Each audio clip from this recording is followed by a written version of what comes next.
Paborito mo rin ba itong mga wings? Anong klase ng luto ang ginagawa mo dito? Oops, wag puro tinola lang yung gawin mo dito. Halika, tuturuan kita. Una nga nating nilagay dito ay yung ating mga bawang. Tapos, maglalagay din tayo dito nitong ating ketchup.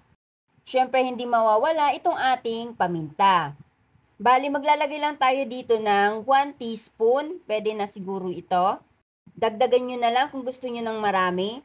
Then, mag-a-add tayo dito ng konting asukal lang para may tamis ang hang yung ating chicken. Then, itong ating calamansi juice na nasa 2 tablespoon at 1/4 lang na toyo. Lalamasin lang natin ito at atin itong imamarinate ng 1 hour or overnight.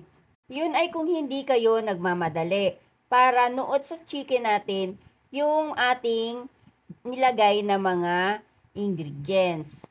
At kung gusto nyo na nga itong lutuin agad, ay ibabad nyo lang ito ng 1 hour ay pwede na rin po. At after nga natin itong maibabad, ay ilalagay lang natin ito sa isang kawali. At mag-a-add tayo dito ng 2 tablespoon na butter.